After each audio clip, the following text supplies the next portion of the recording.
Two episodes left here of the Spring Showcase. I'm Michael Washington. He's Daniel Villalpando. Hopefully being safe while on the show as well. Getting home at this time here at the Spring Showcase. Two episodes left. We're heading in. The semifinals just finished up. Yes, sir. I said last week that I doubted one of us would go 2-0. Apparently that was a lie. I apparently should have actually. The funny part is, Daniels, I probably should have actually played the lottery, and I said this on Summer Showcase too. So if there's any carryover from the Spring Showcase to the Summer Showcase, the reason I say that is because I predicted a score exactly correct in the Summer Showcase for the ELF, and I got both games right here on the LFA. So I had a very good week, which means this week will probably be dreadful and miserable for me, and yeah. So, Daniel, first and foremost, how are you doing, my man? And thank you once again for joining me here on Spring Showcase, man. I'm doing great, man. Everything's going well. We had great football over the weekend, so that was awesome. That was a huge plus. But other than that, I mean, as a fan, a little bit sad, but as an analyst and really enjoying the LFA is ecstatic, super ecstatic because it's championship time. Yeah, championship time, and it's a matchup that I'm very excited. Absolutely. Very excited to see here with the Caladillos, who have obviously been dominant for the last 2 years down there in Mexico, and really had some. They didn't really have a ton of tough games. The Fundadores have played them tough twice, including this game here in the semifinals. It was an 8-point game. It was 20-12. The Fundadores seemed to kind of had their number a little bit, but just couldn't finish a lot of these. Finish them off, really. So the Caudillos go into the championship game as the favorites and undefeated. What were your thoughts on this game? And was there something that the Fundadores could have done differently? You think that could have maybe given them the W here? As far as my thoughts, I know the first initial one was the undefeated team played like an undefeated team, right? I mean, whenever things were starting to go in a certain way for the Fundidores in a positive way, the Caudillos did a great job of making sure that things were kind of nipped in the bud, right? I mean, that's what you do as a great team. As a great team, you don't allow that momentum to fully go away. Yes, scores may go up and down and things of that, but when it's your turn to be an undefeated team and show the championship caliber that you have, they did it, and they did it in a very, very positive way.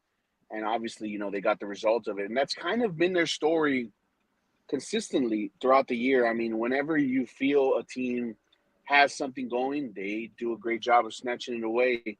And as far as what they could have possibly done differently, the biggest thing that stood out to me was, in a lighter sense, just take more shots. You had to stretch their defense. It felt like they were very pressing as far as the Fundidores, to kind of change it. I guess they felt the fact that, they are going against, the undefeated team. They're going against the alpha, the huge alpha, by the way. It's not just like, they've been undefeated for 2 years. So yeah, as far as what could have gone different, I mean, it's hard to say because we've said it all year long. The Caudillos are just so well coached. They're fundamentally sound, and it's very impressive. I'm very impressed with how they've been going through it all year. So yeah, I mean, I don't know if anything could have been done, besides Monday morning quarterbacking the situation. And the halftime of this game was 12-7. The Fundadores were up, so it looked like it was definitely going to be a situation where they were going to make a game of it again. They were just shut out for 3 quarters. They had a really good second quarter. That's where they scored all 12 of their points, and it just never felt like in the second half that they were able to recreate the magic that they had in the second. The defense was the big thing for me, because the Fundadores were a team going into this that we were concerned about their defense, because they gave up an astronomical amount of points in comparison to a lot of other teams this year, and they actually held this high-powered offense pretty well in check for the most part, and they were there at the end. They just, again, it was a couple plays here, a couple plays there that they felt like that they just missed it and couldn't just put it together. Yeah, and that was the big question going in, right? I mean, how well can this defense come about, right? How well can this defense really approach this game? And they did exactly what they were supposed to do in a high caliber playoff game. They stepped up, man, and it was a little difficult, right? I mean, watching it throughout, little misassignments here and there. The big one that stands away is the breakaway and play. The misassignment, that just breaks your heart. It absolutely crushes you seeing that happen, because, for lack of a better word, they were almost playing perfect. They were doing good. They were keeping these high-powered offenses calm, and giving up that big play was certainly not exactly the way they wanted to play it. And obviously, right? I mean, it's just those are heartbreakers, man. Yeah, and on the flip side for the Caudillos, how are you feeling? Or I know that you win another game. It's another situation where you're heading into a championship game, so you're ecstatic, you're on cloud 9, whatever it may be. But are you comfortable? Do you feel good about this, knowing that you only scored 20 points against a team that had probably one of the worst defenses in the league? And now that you're seeing your opponent on the other side being the Raptors, who we'll get into in a minute, where we have talked about all year about how good this defense has played, do you feel good about this game? Man, I mean, as far as feeling good, I'm going to tell you right now, winning cures everything. It's going to cure everything every single time, right? I mean, it's a championship game. I mean, getting the opportunity to do that and to really be successful is something that I know in the back of their mind. Sorry, I'm parking. No, In the you're back good. of their mind, they're kind of. I mean, you're going to feel a little aggressive towards it, right? I mean, you're going to feel it in a certain way mentally, but I mean, that's what great teams are supposed to do. You want to be perfect. You want to be better. You expect to go out there and put up 60 points a game. Every offensive coordinator is going to be thinking like that. Everybody's going to have that mindset. Like, man, we should be putting up 100. That's just how good we are. But with these wins, I mean, you're in the championship. You're there. You've made it. You have an opportunity to make another historic feat. So I know in the back of their minds they do feel a certain way. As an analyst, as a fan, they better be aware of what they're about to go against, because we talked about this in the last episode. That momentum that their opponent is riding on right now is not easy to dwindle. It's not going to be easy to slow down. But I mean, if anyone has the team to do it, the Caudillos definitely do. Yeah, and that this is a rematch. Well, before we do that, the Raptors played the Mexicas, and to be honest with you, the score is closer than I think the game really was. It felt like the Raptors were in control of this game for the most part. It was late. It was late in the second half that the Mexicas started really kind of turning it back on. Tim Whitfield had a huge run. It was downpouring, so it was playing right into the Mexicas' strengths. As far as the run game that they've put on all year, and it kind of felt like this game might have started slipping from the Raptors, but this defense once again made plays when it mattered the most. And let's face it, the conditions were terrible in this game. Yeah. So it was surprising to see the Raptors have success through the air like they did, because they had some pretty good success through the air. Yeah, there was. It's crazy to see, right? I mean, you're watching the instance and you're watching the game, and you kind of see going through it. The biggest thing that stands away is the Raptors were making plays when they needed to. They were making the plays that you're supposed to make to get you past that level. They're making the plays, and one of them that stands away is I think it was number 3. I'm not exactly sure what number. He got the great throw by Keenan Allen. Guy was down. They waited for him to get up, punch the ball out. Like, just watching moments like that, watching these plays, and it's crazy because you talked about the elements. The Yeah. elements were massive. You'd think the run team would be the one that's like, hey, man, this is it. Like, this is our sign. Like, they're not going to do anything anymore. It's just, it's, you don't want to say destiny, man, but that game was just incredibly played, and it was just meant to be. I don't know what I don't know. You know, I know we talk about the football gods, but those Raptors, man, they did a tremendous job, and it was just an absolute complete game from them. And I agree, they did have momentum throughout the entire thing. It felt like they didn't let it go.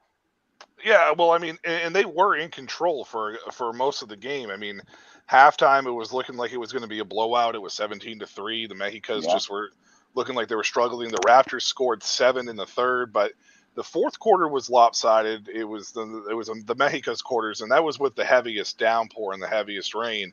It was 24-3 at that point. They scored 2 touchdowns. The Mexicas did in that game, so. It could be a combination of some schemes, some technique, some scheme stuff where they softened a little bit on the defensive side to try to, but I don't know. I don't know what it was, but that fourth quarter with the heaviest rain, the Raptors defense started looking like they might let it go. Tim Whitfield started getting going a little bit more, and but they held on, and that's really all that matters, right? Like at the end of the day, they got the victory because they put together a more complete game from start to finish than the Mexicas did. So I do want to give credit to the Fundadores, and I do want to give credit to the Mexicas for 2 really good seasons. Maybe the Fundadores regular season record wasn't what they expected it, but they were there, and they had a shot to win and beat the Cadillos in the playoffs, and that's all you can really ask for from a yeah, team. And the Mexicas had a sensational year. They were the number 2 seed. They had one of the best rushing attacks in football. It just didn't work out in their way between the elements and the team that they were playing was just happened to have a hot streak with the Raptors. So, but shout out to them, shout out to all the players and whatnot, and kudos to them for a great season. yeah. I hope they. I certainly hope that if of course, you want them to advance. You want these American imports to advance to next levels, higher levels. But I feel if these guys, both Epler and Allen, the quarterbacks of those respective teams, I think if they come back and this is something that they really continuously want to pursue, I think if they can convince their weapons around them, I think it's going to be awesome for 1, the LFA, but 2, for their success in the following year. Well, and I think one of the other things that can go unstated this year too is the parity amongst the league, right? Because Yeah, let's face it, the parity amongst the league was really actually kind of cool to watch because the Gallos Negros were in the playoff position right up until the last week, and they had a chance to get in, and they didn't make it, and they were only 1 game ahead of what was it? Not Reyes. Galcos. Galcos had where they had a 3-win season in an 8-game schedule that could have got them in as well. So I mean, there was a lot of parity amongst this, and we saw a lot of teams that improved a lot. The yeah, Gallos Negros was one of those. They won 3 times the amount of games that they won last year. I know that's not hard when you win 1, but they were there and they had a chance. So.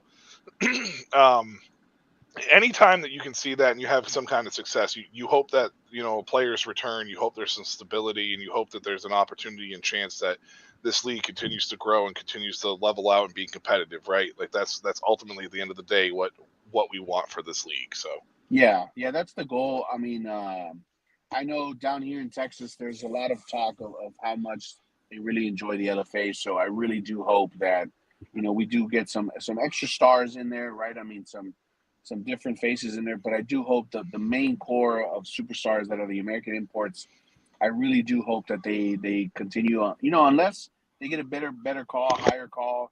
I mean, obviously you want these guys to move up and go play at the highest level. We're their hugest fans, man. We're always talking about them in in our work chat. So yeah, I mean, I absolutely hope that they continue to, get higher and higher up.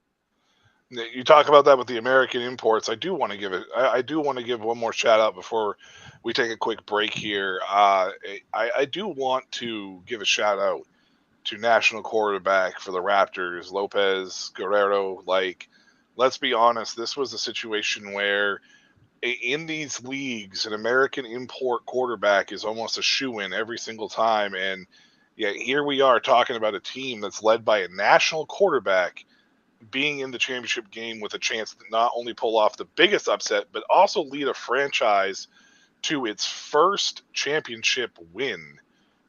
Something that it just can't go unstated about the to scream the level of talent that there possibly could be spread out through this league on the national level.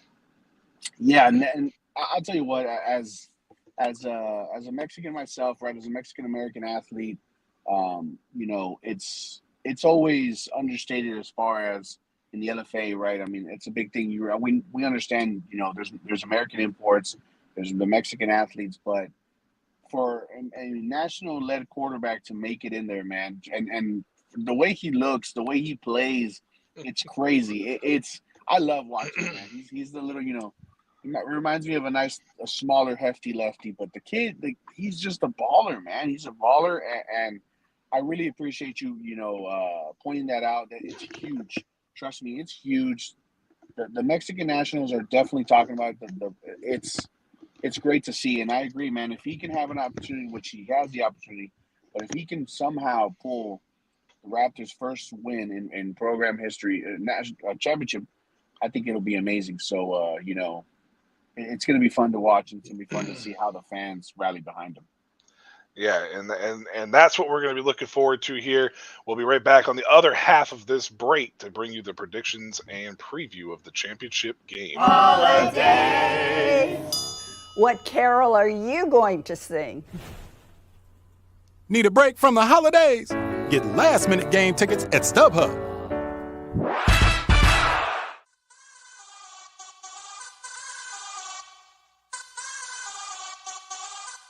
This is Current. It's the card my parents used to pay me for mowing the lawn, running errands, and doing well in school.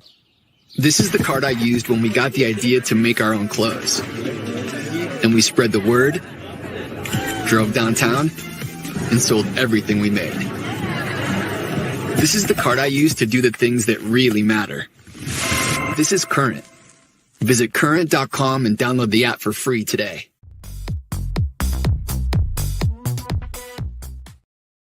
I love the StubHub commercial. It's a little bit outdated as far as the holidays are concerned. We're almost into June. Hopefully there's no Christmas and like caroling happening right now. But yes, hit up StubHub. Thank you again for StubHub, and thank you again for Current for your sponsorships of the show here. This is a spring showcase on Michael Washington, and he's Daniel Villalpando.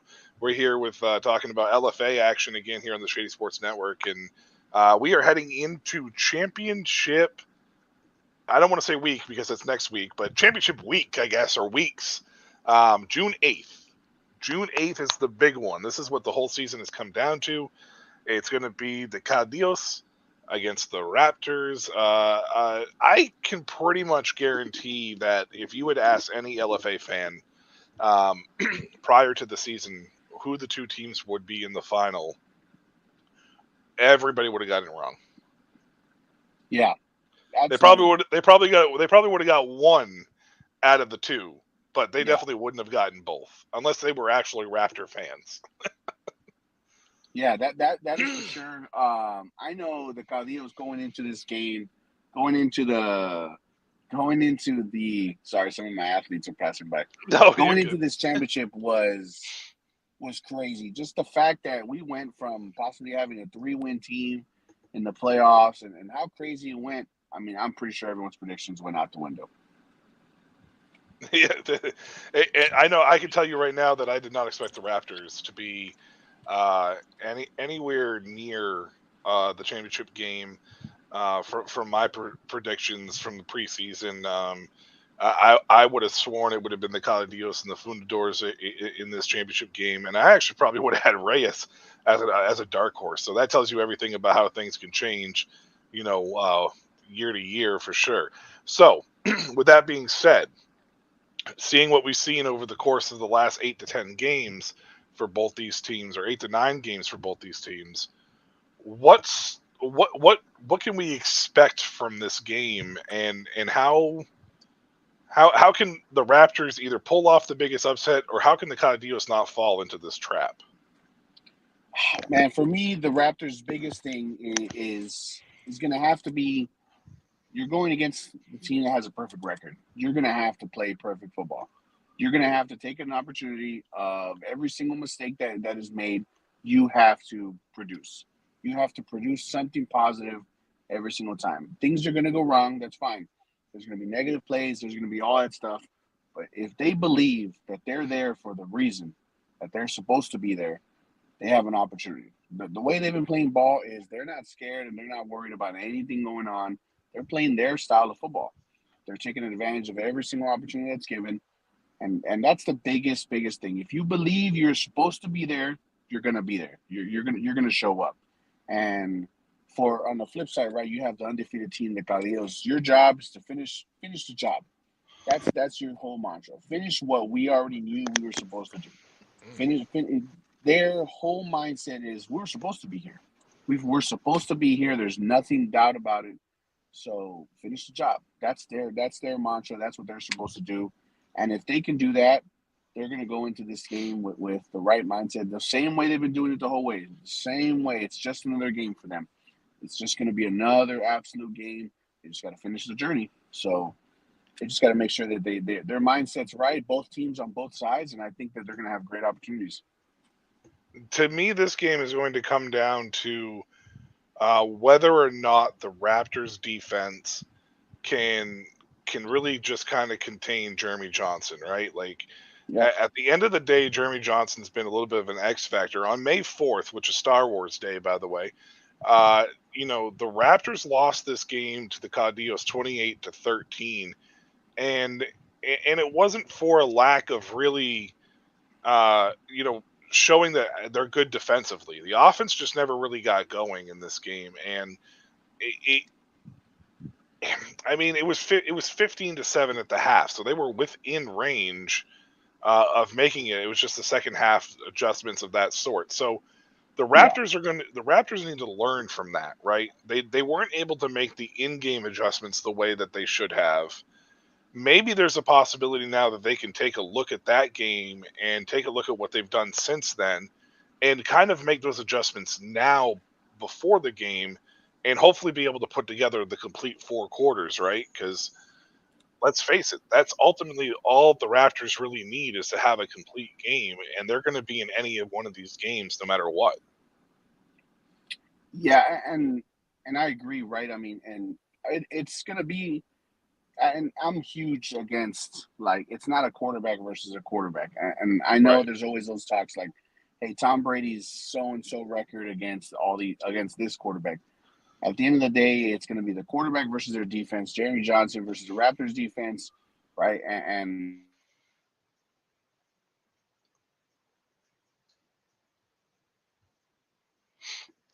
we may have lost you, Daniel. I don't know if you're still there. I think we may have lost you. We have lost Daniel there. When he gets back, we will go ahead and continue what he's breaking down. But judging from what he was saying, I completely agree. Like, it's one of those things where it's not quarterback versus quarterback; it's quarterback versus defense. And Lopez Guerrero is going to have to take on the Caldeos in a situation where this is the most complete team that we have seen all year long. It's been 2 years of dominance for this team. And on the flip side of that, with the Raptors, like, you're talking about a team that has been, I think somebody said in the comments last week, this was the 4th time that they would be there or possibly be there. And they need to find a way to complete that. And I don't want to stress the national quarterback so much, but it's a big step, and it's actually a great pride moment for the national players, and it should be a great pride moment for any of the fans as well of the LFA to see a national quarterback here in the championship game. The Raptors on the flip side of this to be able to defeat the Cadillos is going to be whether or not this defense can contain Jeremy Johnson. I mentioned it a little bit ago, right before, Daniel was going, because Jeremy Johnson's the X factor for this team. And this team only needs to have really 3 quarters and compared to 4 to really put together a good overall game and have enough points on the score to walk away with the championship of that sort.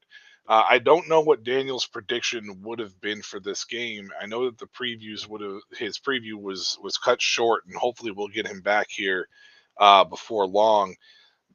But for me, I don't know.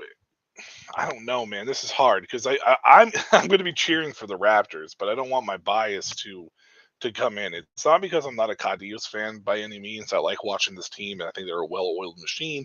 I just like the underdog. I think it'd be a great story to see a national quarterback. I think it would be a great story to see this Raptors franchise win their first one. And to be honest with you, I've been kind of grown into having them as an underdog. And cheering for them as the season has gone on, especially coming out of the Easter break as well. So it looks like we may not be getting Daniel back. I was hoping maybe we would.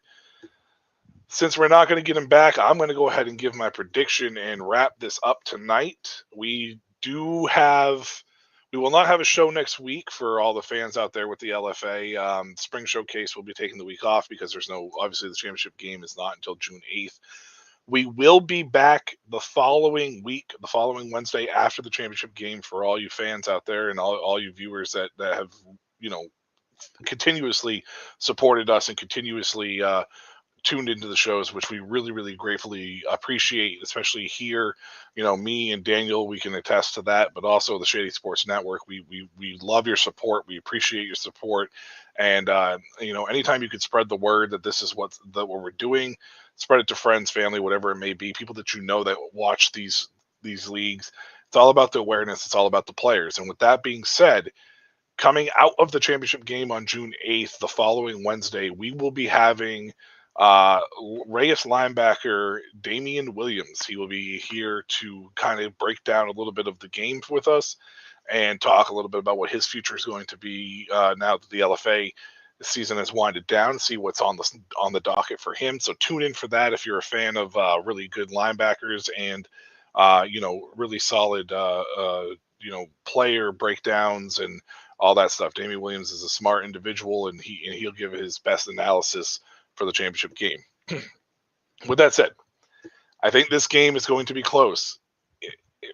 The Raptors are so underrated that it's hard to overrate them or overstate how underrated they are. And I hope the Cadillos come in and they're prepared for a dogfight, because I think this game is going to turn into a dogfight. As much as I would love to see the Raptors win this, because like I said, I think it would be a great story. I think it would be awesome for the league. It'd be awesome for national fans. It'd be awesome for national players.